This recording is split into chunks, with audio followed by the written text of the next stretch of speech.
이 성경 말씀을 택할 수밖에 없었습니다. 여러분, 가정은 한 어머니가 어떤 가치관을 갖느냐에 따라서 그 가정이 반석 위에 설 수도 있고 나락으로 떨어질 수도 있습니다. 시애틀에 어머니 학교를 하러 갔을 때입니다. 연세대 교환 교수로 계시는 분이 그 어머니 학교를 하셨어요. 하시고서 제 얘기를 쭉 듣고 은혜 받으셔서 저녁 대접 받았습니다.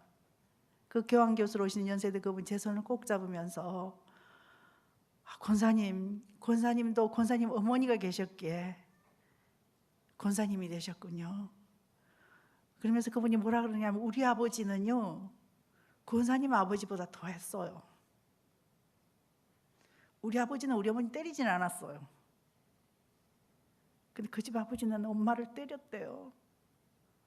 뭐 돈을 안 벌어오는 건 말할 것도 없고 도박하고 여자 문제 일으키고 때리기까지 했는데도 그래도 우리 엄마가 가정을 깨지 않고 지켜주셨기 때문에 나는 이렇게 대학 교수가 됐고 우리 동생 둘은 의사가 됐고.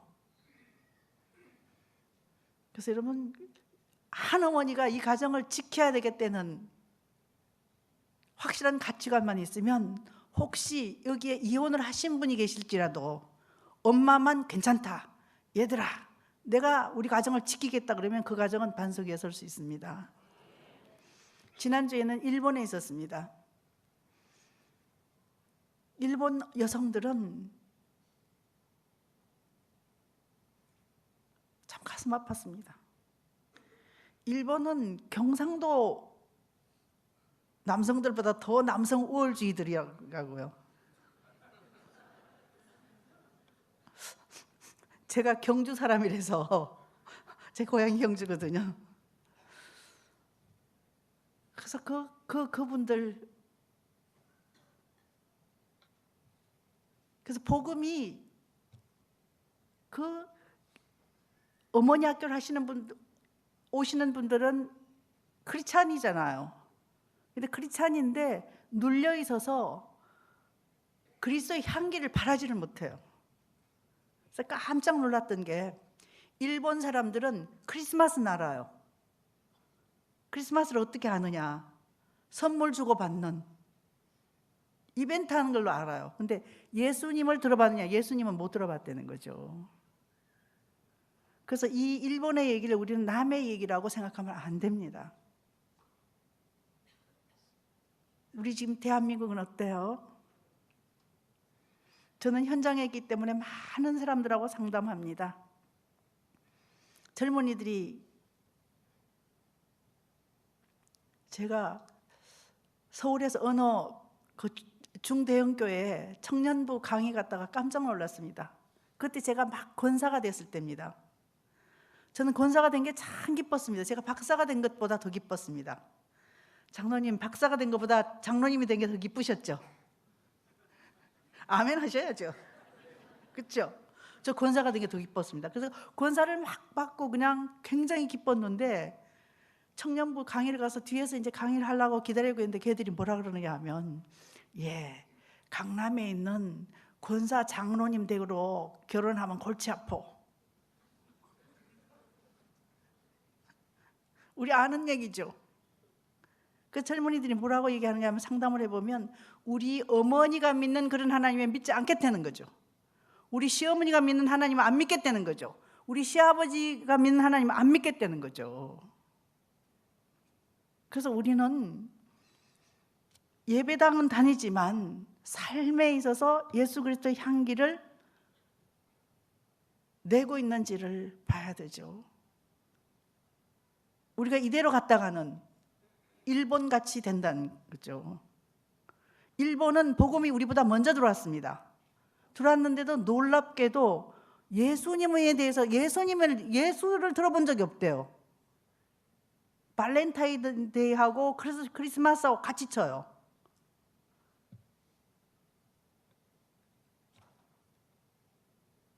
나는 예수 향기를 내고 있는지.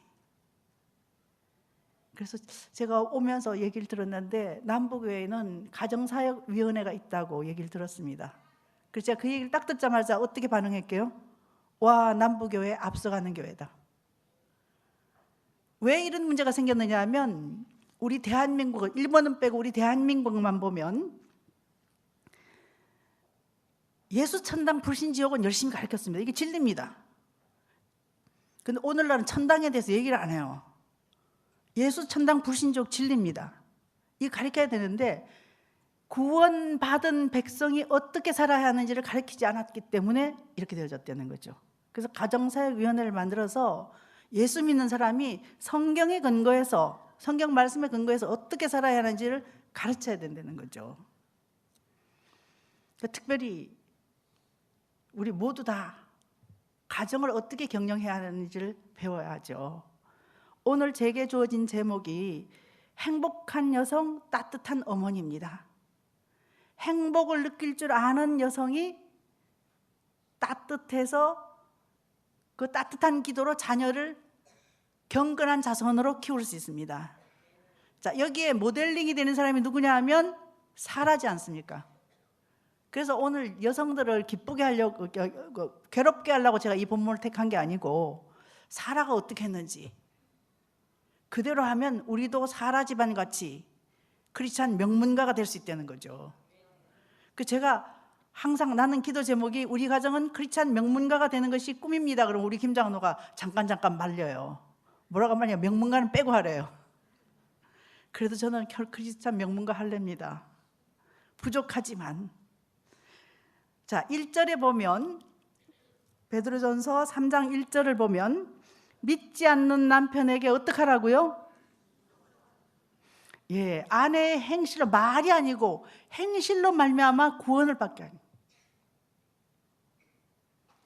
여기도 외짝 믿음 계실 것 같습니다. 저와 같이 사역하는 우리 스텝 중에 한 분은 남편이 과학자입니다. 대전에 있으니까 카이스트 그 계통이죠. 그러니까 합리적이고 논리적이어야 되니까 이분이 이제 그럼 아내 당신만 가라고. 근데 이 아내가 그냥 눈물로 새벽기도 갈 때마다 남편 신발 2개를 가지고 가가지고 기도했는데 그날은 너무 바빠가지고 신발을 그만 놓고 와버렸대요. 근데 그 전날에 어떤 일이 있었느냐 하면 이 남편이 동료들하고 술이 떡이 돼도 잡수셔가지고 비몽사몽간에 들어오셔가지고 와, 내가 술 취해서 신발도 벗어놓고 다니는 사람이구나. 참 재밌었죠, 그 찬아님. 아내가 교회 예배당에 갖다 놨는데 그래서 와, 나 이렇게 해서는 안 되겠구나. 그래서 당신 말 듣고 예배당 가자 그래가지고 지지난주에 장로 임직 받았습니다. 여러분, 말이 아니고 우리의 행실로. 어떤 행실이냐 하면 4절을 보면 온유하고 안정된 심령을 가지라고 얘기를 했습니다. 치장을 하는 것이 아니고 꾸미는 것이 아니고 성형수술하는 것이 아니고 온유하고 안정된 심령을 가지고.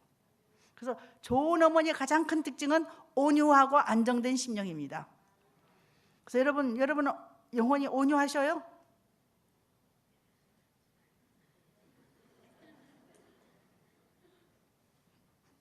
제가 안 온유해 보이나 봐요. 웃으시는 거 보니까. 그렇습니다. 제가 온유하지 않았더랬었으면 저 딱딱한 사람이었습니다. 그래서 저는 여성으로서 가장 아픈 것을 경험했습니다. 제 남편하고 저하고는 대학 캠퍼스 커플입니다. 근데 제가 좀 적극적으로 쫓아다녀서 붙잡아서 한 결혼입니다. 왜 적극적으로 쫓아다녔느냐 하면 제 남편은 어디를 가든지 아버지를 가장 존경한다고 얘기했습니다. 참 멋있어 보였습니다. 전 이 세상에서 가장 힘든 분이 우리 아버지. 우리 아버지는 오늘날로 치면 욜로족이셨어요. 한 번뿐인 내 인생 즐겨야지. 그래서 우리 아버지 첫 번 부인이 돌아가셨을 때는 일본에서 일본 여성하고 살고 계셨습니다. 그래서 우리 아버지와 우리 어머니는 재혼하신 사이입니다. 우리 어머니는 첫 번 결혼해서 아기를 못 낳아서 쫓겨난 사람입니다. 그래서 우리 아버지 2번째 부인인데 정확하게 얘기하면 2번째 부인이 아니고 애들 키우라고, 그렇죠? 부모로. 그래서 첫 번 부인을 그렇게 보냈으면 우리 아버지 두 번째 결혼은 성실하게 사셔야 되는데 안 그러셨어요. 그리고 우리 아버지는 공부를 많이 하신 분.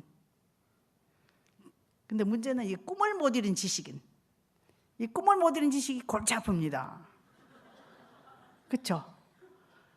그래서 늘 우리 아버지는, 그래서 우리 언니네 엄마가 6을 낳고 우리 어머니가 6 낳고 그래서 우리 12남매입니다.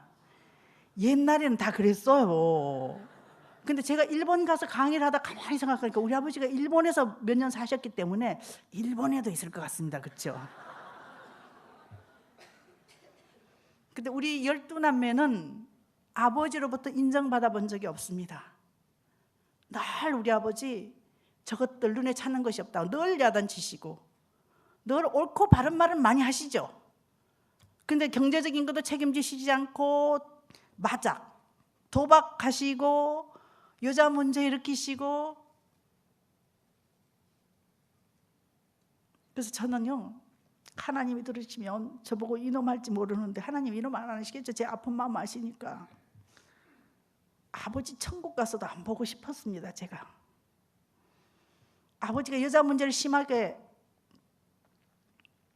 그래서 제 동생하고 저하고 둘이 그걸 이제 발견을 했죠. 또 제가 고등학교 2학년 때입니다. 제가 1년 동안 기다려줬어요. 1년 동안 기다려드렸는데도 엄마 속이고 집으로 안 돌아오셨어요. 그래서 제가 하는 수 없이 엄마한테 이제 말씀을 드려야 되죠. 거기 또 똑같은 난쟁이 또 하나 태어나면 골치 아프지 않습니까? 그렇죠? 그랬더니 우리 아버지 어떻게 하셨는지 아셔요? 가죽 혁대가지고 경상도 말로 이놈무가 신하가 쓸데없는 말짓 해가지고 집안에 분란 일으켰다고. 이렇게 변명하면 제가 하늘에서도 안 보고 싶은 거 조금 이해되셨나요? 저는 이런 배경인데 제 남편은 어디를 가든지 아버지를 존경한다니까 멋있어 보였습니다. 근데 이 아버지를 싫어하는 제 이 마음이 세상에 있는 35억 남성을 왜곡되게 했습니다. 저는 우리 아버지 같이 나쁜 사람이나 그러지 그냥 보통 남자들은 안 그런 줄 알았습니다. 그래서 늘 이제 남성을 바라보면서 온유하기보다는 약간 삐뚤게 바라보죠. 그 남성을 향해서 지나친 기대를 한다는 거죠. 우리 아버지는 그냥 그러니까 그냥 안 하시지만 보통 남자들은 내가 원하는 기대를 채워주는 줄 알았습니다. 근데 결혼해서 이제 제가 적극적으로 쫓아다녔다니까 아주 제가 잘 골랐다는 거 아닙니까? 그렇죠? 우리가 킹카였어요. 근데 이 킹카가 결혼한 지 5년쯤 되어지니까 하는 얘기가 너 만나서 내 인생이 잘 된 게 없다. 저하고 안 살겠다 그래서 아주 비싼 수업료 물었습니다. 이혼을 제가 이혼 서류를 꾸리는 데까지 가면서 그때 제가 어떠냐 하면 우리 부부 갈등의 90%는 제 남편한테 있다고 생각했습니다. 그래서 제가 이제 전공을 바꿔서 상담 심리학을 하면서 저를 돌아보게 됐습니다. 그래서 우리가 무슨 문제가 생겼을 때는 반드시 저쪽 편 100%, 나 100%입니다. 근데 많은 사람들이 갈등이 생겼을 때 어떠냐 하면 저쪽만 잘못했다 그러죠. 근데 그렇지 않습니다. 갈등은 저쪽이 100% 잘못했고 내가 100% 잘못했고 저 100% 잘못된 부분을 보게 됐습니다. 제가 온유하지 않다는 거죠. 그래서 우리 김성목 장로는 제가 무섭답니다. 근데 세상에요, 조강지처를 안 무서워하는 사람은 곤란합니다. 아담도 한번 보셔요. 아담도 하나님 음성을 직접 들었는데 선악과 먹지 말라고 직접 들었잖아요. 근데 하와가 주니까 먹어버렸잖아요.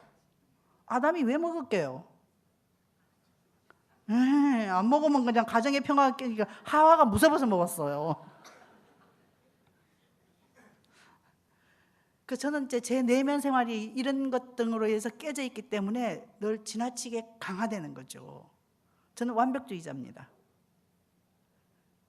왜 완벽주의자냐 하면 전 제가 한 일에 대해서 굉장히 수치스러워합니다. 이게 수치심과 죄책감이 있는데 큰 감정이.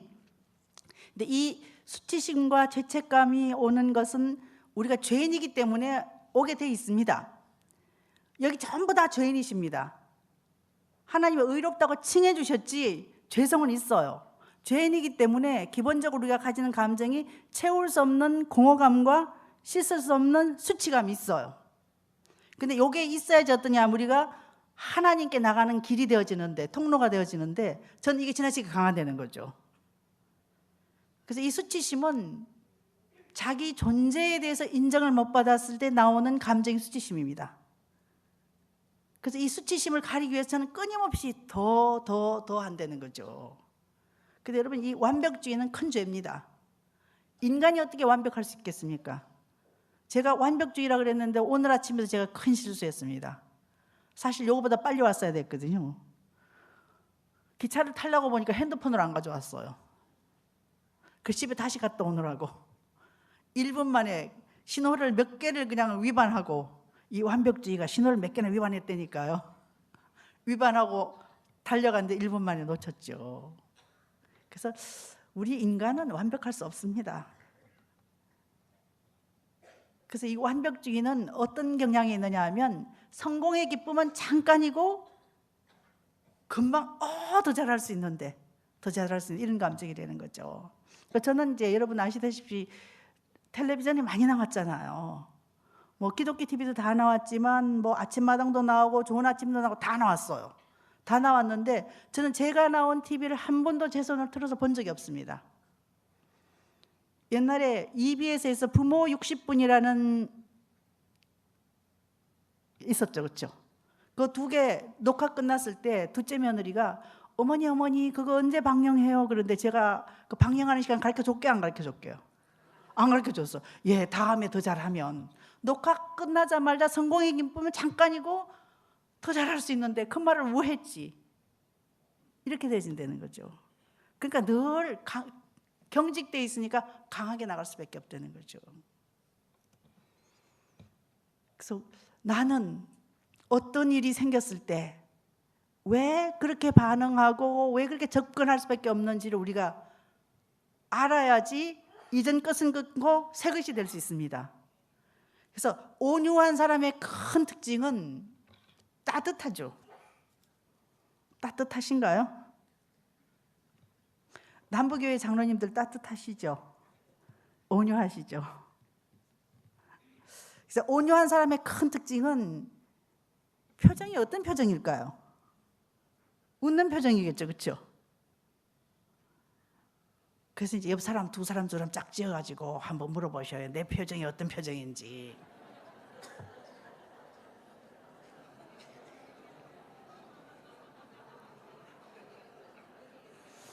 에고 그만하십시오.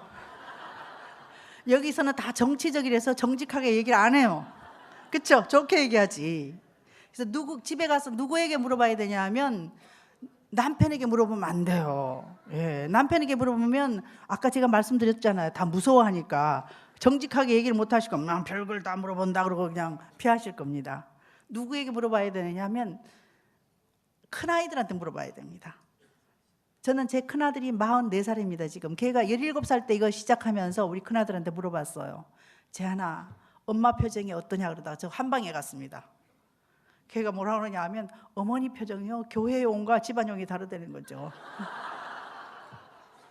교회 가면 그냥 안녕하세요 상냥한데 집에만 오면 제가 경직돼 있으니까 아이들한테 눈으로 무섭게, 애를 때리지는 않았지만 엄마 눈 쳐다봐. 그리고 저는 학교 선생을 했기 때문에 학교 선생님들의 큰 문제가 엄격화되는 거죠. 그래서 여러분, 우리가 어떠냐 하면 온유함을 회복해야만이 예수 그리스도의 향기가 나갈 수 있습니다.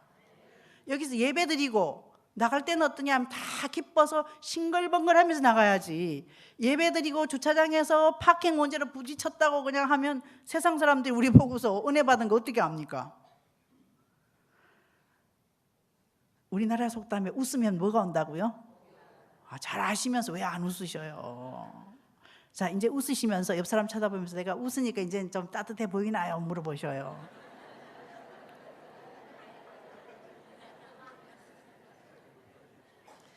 그리고 장로님들께 특별히 부탁드립니다. 장로님 얼굴이 교회 얼굴입니다. 장로님 얼굴이요. 우리 권사들은 뒤에서 뒷바라지 하지만 앞서서 하시는 분들은 장로님이시잖아요. 그 장로님 웃으십시오. 장로님 하면 엄숙해서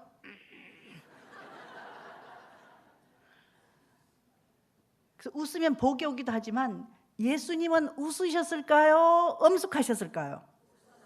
그렇죠? 어떻게 하셨어요? 그쵸 그쵸. 엄격했으면 똥개도 가까이 안 갑니다. 근데 아이들이 가까이 가서 늘 예수님에게 축복받고 싶어 했다는 건 예수님이 우습게 따뜻했기 때문에. 그래서 교회에서의 장로님의 역할은 어떠냐면 따뜻하셔서, 어린아이를 보시면 어떤 교회는 장로님이 그냥 사탕 넣어가지고 다니면서 사탕 주다가 지네 애미한테 혼납디다마는, 우리 김 장로는 교회를 자주 못 갑니다. 지금도 토론토에 있기 때문에. 교회 가면 하는 게 있습니다. 웃으면서 어린아이 보면 제가 기도해도 되겠습니까? 막 기도해주고 웃으면서. 그래서 우리 김 장로 같은 경우는 좀 유명한 장로지 않습니까? 그렇죠? 이렇게 얘기해도 되는지 모르지만 그래서 교회 갔더니만 장로님이 우리 아이를 축복 기도해 줬다면 그 교회에 대해서 긍정적이겠습니까? 부정적이겠습니까? 부정적이지는 않죠. 교회 표정은 누가 결정짓느냐 하면 장로님 결정짓습니다. 그래서 우리 장로님들 앞으로 볼 때마다 싱글벙글 크게 웃으라고 우리 평신도들이 장로님한테 박수 한번 합시다.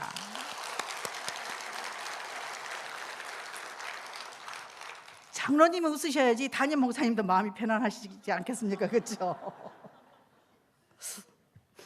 어떤 전도사가 그러더라고요. 제일 무서운 사람이 누구냐 하면 장로님이 아니고 권사님이시래요. 전도사님이 제일 무서운 사람이 권사님이시래요. 그래서 권사님들도 웃으십시오. 그래서 온유한 것은 따뜻함을 표현하기 위해서 우리가 표정이 밝아야 되고, 안정된 심령은 내 때가 아니고 하나님 때를 기다릴 줄 알아야 된다는 거죠. 근데 우리는 기도하면서 내 때를 정해놓고 하나님께 때 쓰죠. 여러분, 하나님 때가 있습니다. 저는 큰아들은 공부를 그럭저럭 했습니다. 해서 우리 대학 후배가 되어지고 해서 그냥 공부 가지고는 엄마 아버지를 부끄럽게 안 했습니다. 근데 우리 둘째 아들은 얼마나 창의적이고 학교를 별로 안 좋아해요. 그래서 서울고등학교, 지금 그냥 이 학군 때문에 강남의 아파트가 하루에 막 1억씩 오르는 그 난리난, 우리도 거기 살았습니다. 그러면서 서울고등학교를 넣어놨는데 1학년 때 반에서 42명 중에 12등을 해가지고 왔습니다. 그럼 아주 못한 건 아니죠. 그러니까 이게 에너지가 넘치는 애미가 무슨 짓을 했게요? 과목별로 과외선생님 붙였습니다. 성공했게요? 실패했게요? 그리고 또 새벽기도 가서 주님하고 제가 막 그냥 기도 열심히 했습니다. 그랬더니 막 1학년에서 2학년 올라갈 때 42명 중에 38등 해가지고 왔습니다. 근데 공부 잘하는 큰아들을 통해서는 저는 사례받아 본 적이 없습니다.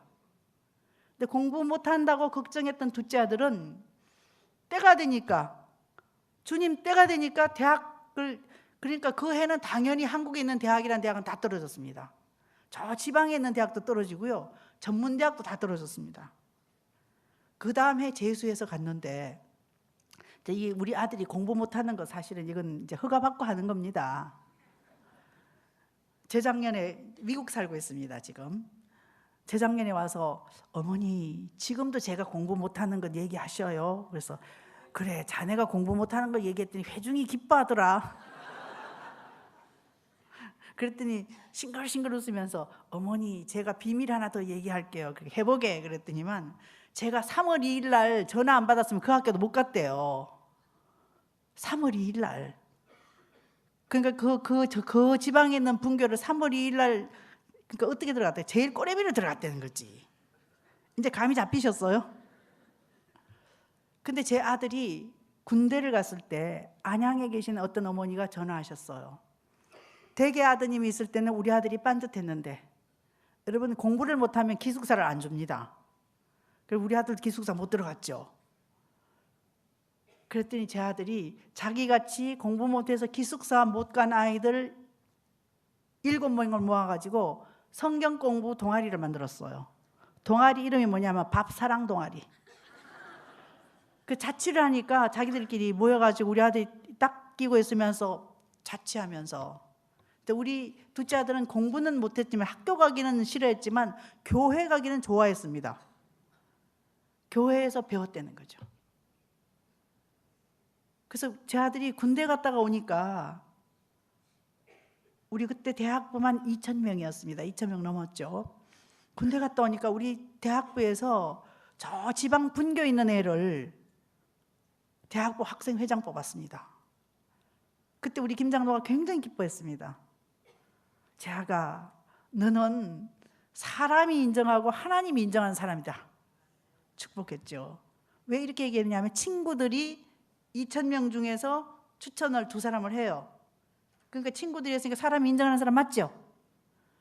그러면 목사님이 제비 뽑겠습니다. 그러니까 하나님도 인정하고 맞죠, 그렇죠? 다른 한 사람은 지금 목사님이 되셨는데 그 교회 가서 했더니만 권사님 그러면 하나님 인정 안 했다. 이게 제 입장에서 하는 얘기입니다. 근데 이제 문제는 충주에 있는 그 분교를 갔습니다. 충주 분교. 충주에 있으면서 서울에 있는 온누리교회 대학 학생회는 자기가 회장을 못 하니까 뭐라 그러냐면 자기가 휴학을 하고 교회를 섬기겠대요. 재수까지 한 주제에. 그래서 저는 안 돼 그러려고 그랬죠. 근데 우리 집의 결정권자는 전가요? 제 남편인가요? 제 남편이잖아요. 제 남편이 제가 너는 하나님이 인정하고 사람이 인정한 사람이 이건 뭐 큰 결정 축복권은 없잖아요. 그 제가 하는 수 없이 혀를 깨물고 알았다마 해라. 근데 교회에서 학생 회장을 하면서 엄청난 리더십을 키웠습니다. 우리가 좋은 대학을 나와야지 좋은 데 취직한다고 얘기하는데 좋은 데 취직하는 게 뭐가 좋은 데 취직하는 거예요? 돈을 많이 받는 거? 이거 우리 크리스찬으로 한번 생각해 봐야 된다는 거죠. 그러니까 제 아들 공부 못하던 둘째 아들은 그 학교에서 학생회장 하더니만 또 어느 날 학교에서 열심히 하니까 학교에서 또 감동해가지고 어학연수도 돈 다 대서 보내주고 졸업하기 전에 취직했습니다. 졸업하기 전에. 그 자네 그 크리스찬 기업이었죠. 어느 교회 다니냐? 어느 교회 다닙니다. 그 교회에서 뭐 했는가? 학생회장을 했습니다. 그랬더니만 그 회장님께서 그러면 리더십이 있구만 뽑았습니다. 근데 얘가 영어를 잘 못했는데도 그 회사는 그런 게 없는데 얘를 미국 대표로. 그 지난번에 워싱턴 DC에서 아버지 학교 그 미주 대회 하는데도 얘가 대표로 그 기업의 그 조직의 대표로 가고 지금 이제 시애틀에서 또 지금 집으로 돌아가고 있더라고요. 가끔 가다가 아프리카에서도 어머니 그리고 사진 찍어서. 이거 누가 하셨어요? 하나님이 하셨죠. 당연하죠. 근데 하나님이 교회라는 기관을 통해서 사람을 훈련시켰다는 거죠. 그래서 여러분 학연 지연만 있는 것이 아니고 교연이 있다는 걸 잊으면 안 돼요. 며느리 같은 경우에는 한국에서 이제 아들 둘 낳습니다. 근데 미국 가서 어머니 학교 하더니만 뭐라 그러냐면 어머니 하나님이 우리 인생에게 첫 번째 축복하신 말씀이 생육하고 번성하고 그래서 자기가 미국 가서 애를 하나 더 낳겠대요. 참 기특하고 고맙긴 한데 시어머니 마음은 또 안 그렇습니다.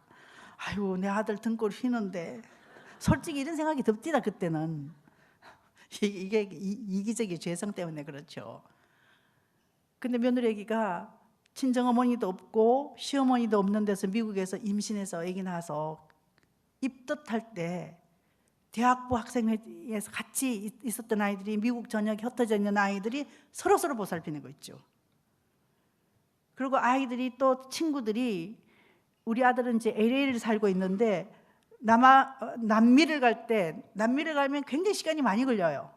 그때 우리 며느리가 집을 열어가지고 자기 집에서 애들을 머무르면서 한 3일 있다가 보내는. 그래서 사람들이 지금까지 쭉 하나님이 주신 큰 축복 중에서 가장 큰 축복이 뭐냐라고 저한테 묻는다면 며느리에게 잘 준 거. 우리 며느리에게. 둘. 하나님이 주신 복을 자기 혼자 나누는 것이 아니고, 자기 혼자 갖는 것이 아니고, LA에 보내주신 하나님에게 무슨 뜻이 있다고 해서 파송하는 그 전진기지 베이스 캠프 역할을 하는 게 얼마나 기특합니까? 그렇죠? 그러면서 서로 하는 것. 그래서 여러분, 학연 지연만 있는 것이 아니고 뭐가 있다고요? 교연이 있어요, 여러분. 교연이 있습니다. 그래서 아이들에게 이 교회의 중요성을 끊임없이 우리가 가르쳐야 돼요. 근데 우리는 세상 가치관 때문에 주일날 과외 선생님 오는 거 하고 예배 드리는 거 하고 어느 거 택하셔요? 비싼 과외 선생님 오시는데요, 거기서부터 우리가 길게 못 본다는 거죠. 긴 인생입니다. 지금은 어떠냐 하면 얼마 전까지만 해도 90세 인생이라고 그랬지만 지금 120세 인생입니다. 120세까지 하면 100세라 그래도 우리는 축복이라고 생각하지 않죠, 그렇죠? 근데 이게 경건한 자녀들이 양육되어진다면, 우리가 건강하다면 그 축복이 될 수 있겠죠, 그렇죠? 그래서 온유하고 안정된 심령을 가진 아내가 남편을 구원에 이르게 하고 가정의 반석이 되어질 수 있게 하죠. 그러면서 이제 뭐라고 했느냐면 그 밑에 보면 6절에 한번 봅시다. 베드로전서 3장 6절을 한번 해주실래요? 제가 안경을 안 가져. 예, 다 같이 한번 읽어봅시다. 시작. 사라가 아브라함을 주라칭하여 순종한 것 같이 너희는 선을 행하고 아무 두려운 일에도 놀라지 아니하면 그의 딸이 된 것이니라. 그래서 우리가 누구를 멘토로 삼았냐면 사라를 멘토 삼았습니다. 사라를 멘토 삼았습니다. 사라가 온유하고 안정된 심령을 가졌기 때문에 사라의 남편이 누굽니까? 아브라함이고 믿음의 조상, 축복의 근원이 됐다는 거죠. 그 사라에 대해서는 베드로전서에도 칭찬했지만 히브리서에도 사라의 믿음을 칭찬했습니다. 사라를 한번 보십시오. 참 여성으로서는 굉장히 힘든 일을 겪어냈잖아요. 그래서 제가 이제 가면 질문을 잘 합니다. 이제 자매님들 솔직하게 손을 들어보셔요. 나도 우리 남편이 아브라함 같이 믿음의 조상, 축복의 근원이 됐으면 좋겠다는 분 손 들어보셔요. 손 들었어요. 손 드셨죠? 그러면 자매님은 2번은 팔려갔다 오셔야 됩니다. 그다음 팔려갔다 오는 게 아니고 돈도 벌어 오셔야 돼요. 아브라함네 가게가 족장으로서 부자였더라는 13장에 나옵니다. 12장에 어떤 일이 있었느냐 하면 바로 왕에게, 그렇죠? 그렇게 되었잖아요. 근데 이제 하나님 역사로 아무 일도 없으면서 남종이나 여종이나 많이 받아왔어요. 그래서 아브라함이 본토 친척아비 집을 떠나서 쭉 와가지고 가나안에 와서 힘들다가 다시 애굽으로 가서 왔다 갔다 했으니까 재산이 뭐가 좀 남은 게 없었을 겁니다. 근데 사라가 받아온도 안 가지고 시드머니 돼서 돈이 많아졌다라고 하면 무리한 해석인가요? 전 무리한 해석이라고 생각하지 않습니다. 13장이 부자였더라고 나오거든요. 그 다음에 20장에 보면 엘리멜렉에게 이렇게 다시 한 번 더 해서 그때는 어떠냐 하면 은을 1000개나 받아왔어요. 그 지금 손 드신 분들은 2번은 상납당하시고요. 돈도 많이 벌어 오셔야지, 그 지경이 돼야지 우리 남편이 아브라함 같이 된다는 거죠.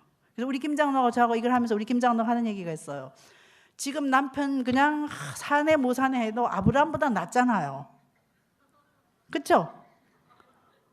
자기 죽게 생겼다고 아내를 상납하는 남자가 어디 있어요? 보통 경상도 남자 같은 경우는 의리가 있어서 내가 죽고 말지, 그렇죠? 아내를 절대로 상납 안 하셔요.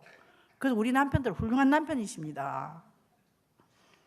근데 사라는 어떻게 해서 이런 남편을 주라칭할 수 있었느냐 하면 히브리서에서 얘기하듯이 사람은 믿음의 사람이었다는 거죠. 아브라함을 보면, 사람을 보면 실망할 수밖에 없어요. 그렇지만 하나님의 경륜을 받기 때문에. 그리고 사라는 기가 막히게 지혜로운 여성이었던 것 같습니다. 남편을 마이 로드한 것을 엄청나게 존경했다는 거죠. 여러분 지금 한창 남녀 차이에 대해서 공부를 많이 합니다. 우리가 남자들은 언제 이 여자가 나를 사랑해라고 느끼느냐 하면 자기가 한 일에 대해서 인정하고 칭찬하고 격려했을 때.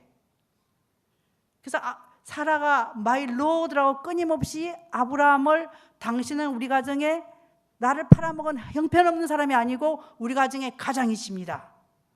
당신은 멋지십니다. 그래서 실제로 가정에서 우리 돕는 배필의 역할은 어떤 역할이냐 하면 남편을 우리 가정의 가장 제사장 만드는 게 돕는 배필의 역할입니다. 남자는 혼자 힘으로는 가장 제사장 못 됩니다.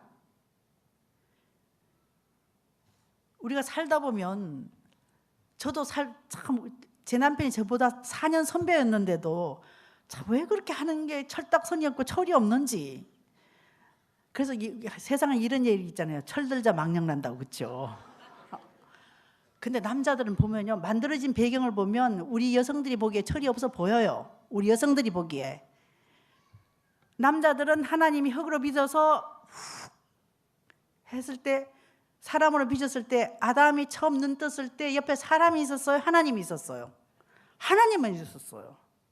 그러니까 아담은 그 동산에서 하나님하고 마음대로 자기 마음대로 뛰어노니까 그 습성이 지금까지 있어서 우리가 보기에는 그렇게 보인다는 거죠.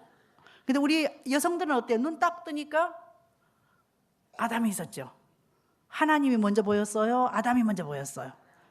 이게 문제입니다. 그래서 우리는 남편을 하나님 삼아가지고 계속해서 그냥 다고 하니까 남편은 하나님이다, 나와 같은 죄인이다. 나 같은 죄인입니다, 여러분. 영혼의 구멍이 난. 근데 사라는 기가 막히게 남성들이 어떤 것을 해야지 가장이 되고 제사장이 되는 걸 남성의 성격을 알았다는 거죠. 그러니까 주께 소망을 둔 사례가 주님으로부터 지혜를 받아서 그 나를 팔아먹고 한 형편없는 남편을 마이 로드, 당신이 우리 주인입니다 했기 때문에 아브라함은.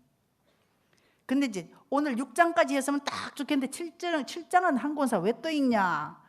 불편하실 겁니다. 7절을 왜 읽었느냐 하면 여기 보면 아내가 연약한 그릇이고 귀히 여기라 그랬죠. 아브라함은 사라를 굉장히 귀히 여겼습니다. 그래서 창세기 12장을 오늘 가서 한번 보셔요. 창세기 12장에 바로 왕에게 상납하기 전에 아브라함은 사라에게 얘기했습니다. 이게 뭐냐면 여성들은 하는 과정에서 얘기를 해주면 한 편이 되어져서 같이 합니다. 그래서 아마 이랬을 겁니다. 사라야, 자네는 너무 이쁘고, 옛날엔 제일 이쁜 여성은 왕이 차지하는 모양이죠. 여기 보니까. 그렇죠? 너무 이뻐. 이렇게 이쁘니까 이제 큰일 났다. 아내라 그러면 아내인 남편이는 여성은 못 데려가니까 너를 죽이고 가면 어떡하냐. 그러니까 아내라 그러지 말고 누이라 그러자. 그러면 누이라 그러면 상납당할 뻔히 알잖아요. 그렇죠? 그런데도 어떠냐면 보통 같으면 우리 같으면 어떡하시겠어요? 이런 나쁜 인간이 있나? 저 살라고 쪼잔하게 이렇게 나오잖아요. 근데 사라는 주께 소망을 뒀기 때문에. 그래서 만일 이때 사라가 안 한다 그랬으면 아브라함은 될 수 없죠. 그래서 가정에 있어서 그 가정이 되는 건 아내가 어떤 가치관을 갖느냐에 따라서. 그래서 행간을 읽어보면 사라가 내가 안 간다 그러면 우리 일족이 멸족하게 생겼잖아요. 나 한 목숨 들여가지고 우리 가문을 구해야지 이런 마음을 가지고 갔을 겁니다. 그랬더니 하나님이 함께 하셔서 그런 일이 일어나는 것이 아니고 더 좋은 일이 일어나게 하셨죠. 그래서 남성들은 어떤 경향이 있느냐 하면 내가 큰 걸 갖다 주면 뭐 돈을 많이 벌어다 주면 우리 아내가 기뻐한다고 생각하는데 돈 벌어다 주는 건 기본입니다. 기본이고 뭘 해야 되느냐 하면 돈 벌어오는 과정에 아내를 참여시켜줘야지 아내는 한편이라고 생각한다는 거죠. 사라가 바로왕에게 상납당할 수 있었던 큰 마음이 생긴 것은 아브라함이 귀하게 여기면서 먼저 의논해 줬기 때문에. 남자들 의논을 안 해요. 우리가 케어하는 부부가 있는데, 돌보는 부부가 있는데 늘 힘들어요. 힘들어서 제가 지난번에도 힘들다 그러길래 이제 남편을 불렀어요. 아내가 그냥 뭐 이혼 세례를 어쩌느니 해서 남편 불러서 아무개 엄마 요새 괜찮으냐? 그랬더니만 그 남편이 목에 힘을 딱 주면서 뭐라 그러냐 하면, 권사님 걱정 마셔요. 내가 아무개 엄마한테 BMW 차를 사줬대요. 그러면서 뭐 아주 뭐 문제가 없대요. 근데 그 아내는 내가 아범이 BMW 차 사줬다면서 그랬더니만 BMW 차 사준 그날 도끼를 찍어버리고 싶더래요. 남자들은 말하지 않고 큰 거 갖다 주면 아내가 기뻐한다고 생각하죠. 그래서 지금 이제 큰 문제들이 어떠냐 하면 뭐 비코드인가 뭐 요새 하는 거 돈 그거 하는 거 있죠. 그 뭐예요? 맞아요? 그거 하고 그다음에 증권 투자해가지고 큰일 난 집들 많아요. 이게 하기 시작하면 계속 하는데 큰일 낸 남편이 있었어요. 그래서 아내가 안 살겠다고 난리를 쳐서 제가 불러서 물어봤어요. 한 번 해서 안 되면 그만하지 왜 계속해서 하느냐 그랬더니, 한 번째 발동이면 계속해서 가는데 처음 시작을 어떻게 했느냐 하면 아내가 동창회를 갔다 오더니만 아무개는 이따만 다이아몬드 꼈는데, 아내가 그렇게 얘기하면 남자들은 우리가 생각하는 것보다 아내를 사랑하셔요. 그렇죠? 아내를 사랑하시죠? 그렇죠? 그래가지고 해주고 싶으시다고요. 그래가지고 그 이따만 다이아몬드 사주려고 했다가 그렇게 됐다는 거죠. 그래서 제가 아까 말씀드렸습니다. 어떤 갈등이 문제가 생겼을 때 이쪽 100% 이쪽 100%라는 말이 맞죠? 주식 투자해가지고 큰일 낸 사람 잘못했죠? 잘못하도록, 그쵸? 왜 다이아몬드를 왜 사달라 그래가지고. 그래서 어머니 학교에서는 이런 것들을 가르칩니다. 우리가 사라를 본받아서 사라네 집이 믿음의 명문가가 되어졌고, 이삭이 나온, 정말 이삭은 얼마나 온유한 사람입니까? 그랄 목자들이 계속해서 그 우물을 팠을 때 비키라 했지만 네 번째, 다섯 번째까지 계속해서 화평케 하면서 결국은 이뤄내잖아요. 이게 어디서 왔느냐 하면 사라의 온유하고 안정된 심령에서 왔다. 그래서 어머니 학교는 5개의 강의가 있습니다. 제일 첫째 날은 나는 건강한 여성인가? 나는 정말 온유하고 안정된 심령이 있는가를 볼 것이며, 왜 내가 온유하고 안정된 심령이 없을까를 체크리스트 해보고 돌아보는 시간입니다. 그 다음에 두 번째는 좋은 어머니가 되는 데는 길이 있는데, 제일 첫 번째가 건강한 여성이 좋은 어머니가 될 수 있고, 두 번째는 행복을 느낄 줄 아는 아내가 좋은 어머니 될 수 있습니다. 행복한 아내가 아니고 행복을 느낄 줄. 그러니까 건강한 여성은 상황을 넘어서 행복을 느낄 줄 알죠. 자, 그러면 이제 행복을 느낄 줄 알려면 어떠냐 하면, 아는 아내가 되려면 세상에 있는 35억 남자들이 이해되어져야지 내 남자가 이해되어집니다. 그래서 내 남자만 그런 줄 알았는데, 우리 어머니 학교를 하면서 들어보니까 내 남편만 그런 게 아니고 남자들의 일반 성향이 있구나. 그래서 이 강은 행복을 느낄 줄 아는 아내가 되려면 35억 남자들이 어떤 것인지를 가르치고, 그 다음에 이 강에서 이제 집중적으로 하는 것이 뭐냐 하면 돕는 배필이다. 돕는 배필은 뭘 돕느냐 하면 남편이 가장 제사장 되게 돕는다. 어떻게 해야 될 것인가? 당신이 우리 가정의 제사장입니다. 당신에게 축복권이 있습니다. 그러기 위해서는 어떠냐 하면, 보통 남편들은, 제 남편도 그랬습니다. 저를 위해서 축복하라 그러면 쑥스러워했어요. 에이, 당신이 해. 근데 이게 왜 그러냐 하면 우리 여성들이 너무 많이 알아요. 난 많이 알아서 남편들이 흔히 하는 얘기, 나는 우리 마누라 치마꼬리 붙잡고 천국 간다는 얘기 하잖아요. 그렇죠? 그렇게 해서 천국 못 가는 거 다 아시잖아요. 그분이 천국 가게 같이 보게 하려면 어떠냐 하면 당신이 가장 제사장님입니다를 우리가 비켜서 주면 그분을 세워야 된다는 거죠. 저도 그걸 못했습니다. 우리가 이제 거듭나고 난 다음에, 갈등을 겪고 난 다음에, 거듭나고 난 다음에 가정 예배를 드리기 시작했습니다. 근데 가정 예배를 드릴 때마다 저는 굉장히 마음이 불편했습니다. 우리 김장로가, 그때는 이제 장로가 아니고 김집사였지. 김 집사가 가정 예배를 드리는데 대표 기도도 자기가 하고 본문도 자기가 풀고 마무리 기도도 자기가 하고 하나도 저를 안 줘요. 문제는 어떠냐 하면 성경을 푸는데도 어떠냐 하면 내가 복음식으로 자기 마음대로 막 풀어요. 하나도 안 맞게 풀어요. 그래서 제가 좀 참았습니다. 이제 공부는 좀 했고 이제 좀 그냥 예수님에 대해 좀 알게 됐으니까. 근데 어느 날은 도저히 못 참아가지고 이제 마무리 기도를 합디다. 예수님 이름으로 기도합니다. 아멘 하니까 우리 아들 둘 장가 가기 전이었어. 그때 두 놈인데 아멘 하는데 저는 아멘 안 했습니다. 아멘 안 하고 하나님 이어서 제가 기도하겠습니다. 그래서 굉장히 제가 성경 구절을 넣어서 아름답게 기도했습니다. 그래서 하나님 기뻐하는 줄 알았습니다. 근데 이게 제가 어떠냐 하면 제 남편의 그 자리, 가장 제사장 자리를 쳤대는 걸 제가 알게 됐습니다. 여러분 고린도전서 11장 3절을 보면 아내의 머리는 누구라고요? 남편. 제가 제 남편의 머리됨을 쳐버렸던 걸 알게 됐죠. 그래서 그 다음부터는 제가 혀를 깨물고 참았더니만 요새는 그냥 우리 김장로 강의도 잘하고 성경도 그냥 제가 성경 구절 뭘 모르면 여보 그거 어딨지? 그러면 얼른 찾아서 주고. 근데 많은 아내들이 이 죄성 때문에 자꾸 그냥 그 자리를 차지하려고 하기 때문에. 그리고 이제 제 남편에게 제가 부탁했습니다. 내가 오늘 강의 가니까 그 다음에 보통 때도 어떠냐면 출근하면 남편 출근하면 저를 위해서 축복하십시오. 처음에는 쑥스러워했는데 아버지 학교에서 민수기 6장 가지고 하는 거 있잖아요. 근데 여호와는 내게 얼굴을 받고 그거 가지고 기도하기 시작했습니다. 그래서 처음에 이제 저를 위해서 기도하십시오. 그러니까 제가 잊어버리지도 않아요. 저를 축복해 주십시오. 그러니까 쭈삣쭈삣하면서 제 머리 위에 손을 턱 얹는데 제가 짜증났습니다. 이게 세워놨던데.